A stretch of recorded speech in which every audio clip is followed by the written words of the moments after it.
Pak Ustadz, saya mau tanya. Setelah saya dengar ceramah Ustadz, saya mau tanya. 2 kali diulangnya. Benar. Pak Ustadz, saya mau tanya. Setelah saya dengar ceramah Ustadz, saya mau tanya.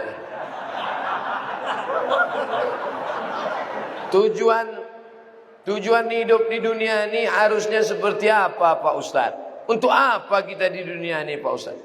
Biasanya pertanyaan orang macam ini dia udah di tepi jembatan.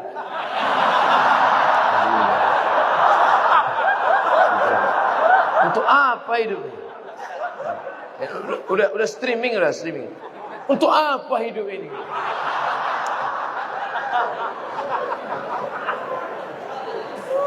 Satu. Alladzi khalaqal mauta wal hayata. Allah menciptakan hidup dan mati. Untuk apa? Liyabluwakum ayyukum ahsanu amala. Supaya Allah melihat siapa yang paling baik amalah. Makanya kalau mau jadi pejabat, jadilah pejabat yang amalnya baik. Jadi polisi, jadilah polisi yang amalnya baik. Jadi tentara, jadilah tentara yang amalnya baik. Jadi ustadz, jadilah ustadz yang amalnya baik. Karena kita hidup ini dituntut siapa yang paling baik amalah. Amal bukan sholat. Amal bukan baca yasin. Amal bukan puasa sunat. Itu ibadah. Hebat Pak Bupati kami, Pak Ustaz. Kenapa? Pak Bupati kami rajin sholat duha. Itu bukan amal. Itu siapapun bisa. Sholat duha tak perlu jadi bupati. Betul? Yang dimaksud amal adalah dengan jabatan kekuasaan yang ada di tangan kita, bisa kita berbuat. Kalau jadi anggota dewan, buatnya perda syariah. Anak SD tidak boleh masuk SMP kecuali punya ijazah MDA. Setuju? Itu Bang. Dengan kekuasaan. Jangan nanti udah pensiun baru datang. Ustaz Somad, apa yang bisa kita buat untuk bangsa ini? Tangan pun udah menggeletar. Itu apa? Ustaz Somad, kami sebagai aparatur negara, PNS, apa yang bisa kami buat amal kami? Mana PNS? PNS kemana nih? Kenapa banyak orang ngantri? Mohon maaf Ustaz Somad, PNS-nya sedang sholat duha di musola. Bodoh. Amal PNS bukan sholat duha. Sholat duha sebelum berangkat tadi. Amalnya sebagai PNS adalah bagaimana melayani masyarakat, dipermudah urusan orang. Urusan KTP. KTP Anda masukkan pagi, selesai sore, dikirim melalui pos. Bisa apa tak bisa? Bisa. Mudahkan urusan orang di dunia, dimudahkan pula urusan di akhirat nanti. Amin. Ustadz, apa yang bisa kami lakukan untuk ustadz-ustadz? Kumpulkan ustadz-ustadz, kumpulkan imam-imam, kumpulkan khotib-khotib, kumpulkan guru-guru mengaji, beri mereka pelatihan, permudah urusan SIM kendaraan bermotor mereka. Setuju? Wah, banyak yang setuju. Kenapa Ustaz tiba-tiba ingat itu? Ingat dulu saya susah ngurus SIM. Dulu waktu sebelum terkenal. Masya Allah, tabarakallah. Artinya apa?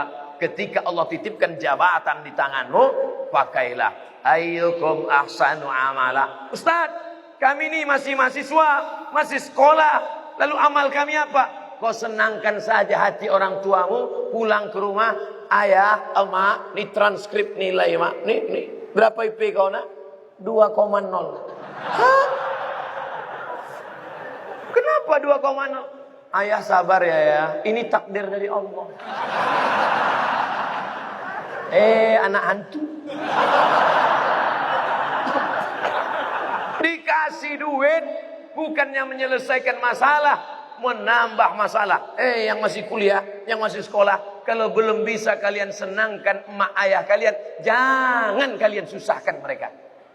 Jangan asal balik susah. Belum lagi dia balik, baru menengok nama dia di HP aja. Ini susah.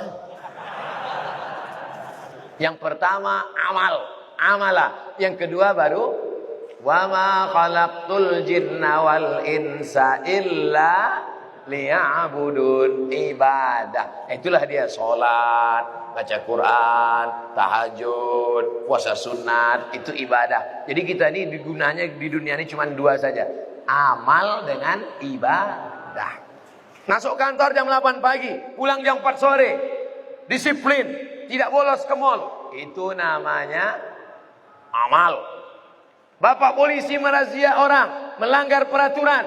Saking kan dia mau menegakkan, sampai dipeluknya kaca mobil Kijang Innova. Itu amal apa ibadah? Amal. Amal itu namanya.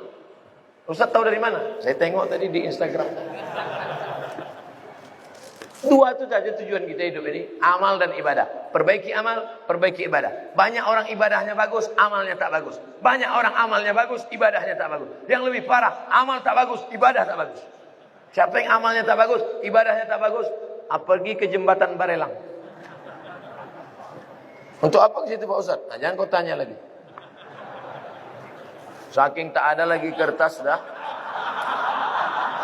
Selamat menikmati.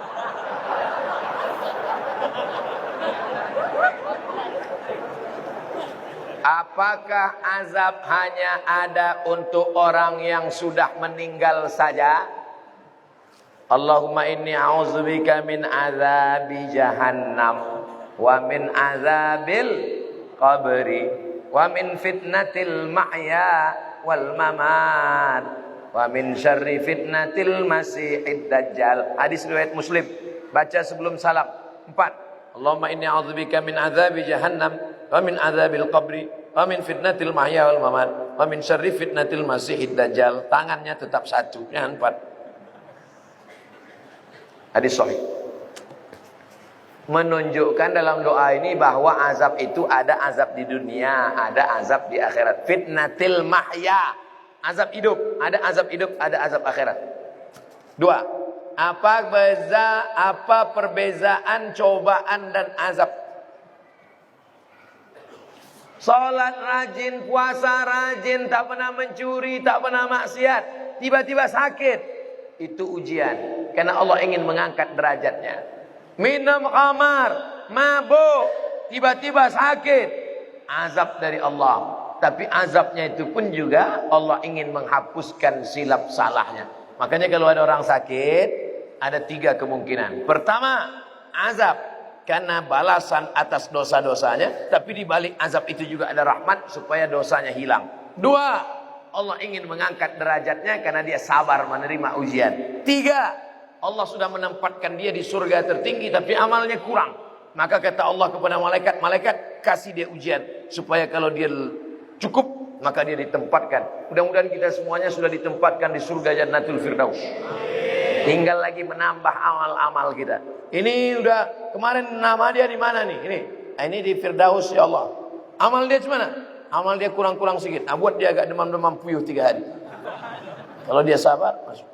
Orang Islam mesti pede. Yang ngajarkan dia pede Nabi. Man qala la ilaha illallah Muhammadur Rasulullah dakhalal jannah. Siapa yang mengucapkan la ilaha illallah Muhammadur Rasulullah dakhalal jannah, masuk surga. Ini banyak orang, kau gimana masuk surga? Entahlah Pak Ustaz, enggak pasti lagi. Apa tak pasti? Kau masuk surga, pasti masuk surga. Cuman masalahnya masuknya kapan? Nah itu aja. Nah, ada yang antriannya panjang, pakai transit delay pula lagi. Nauzubillah.